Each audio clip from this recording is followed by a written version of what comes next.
जीपीएसटीआर के question paper जिसमें question number 31 कुछ इस तरीके से आपके सामने दिया गया।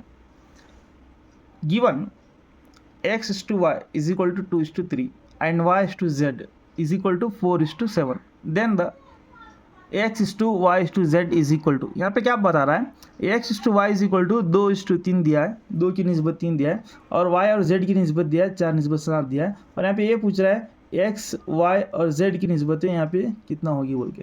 तो बहुत ही आसान सवाल है, बहुत ईजी सवाल है। तो चलिए इसको हम सॉल्व करने की कोशिश करते हैं। तो सबसे पहले हम क्या करना है, जो कीमतें यहाँ पे पूछा है, x की निस्बत, y की निस्बत, z की निस्बत ये पूछा है, तो पहले उसको लिख लेना है।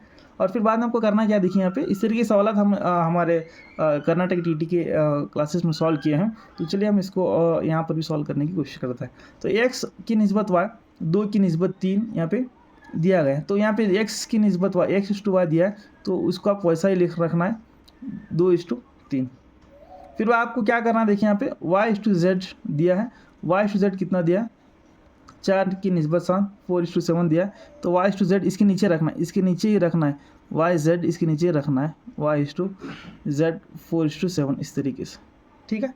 तो फिर आपको करना, देखिए यहाँ पे जो पहली जो हमारी लाइन है, रो है, उसमें z वाला मिसिंग है। तो क्या करेंगे, जो y की वैल्यू है वही हम z के लिए रखेंगे, जो y की वैल्यू है उसी को उठाकर यहाँ पे रख देंगे। अब जो सेकेंड रो में यहाँ पे क्या है, 4 की वैल्यू, 4 के बाद x की वैल्यू यहाँ पे मिसिंग है। तो क्या करेंगे, x के बाद वाली की वैल्यू लेंगे यहाँ पे 4 को क्या करेंगे, यहाँ पे उठाकर इसमें रख देंगे। तो आपको ये समझना है, जो हमारे मिसिंग टर्म है उसकी जो बाजू की जो आदाद है, जो नंबर्स हैं, उसी को लेको रख देना है बस।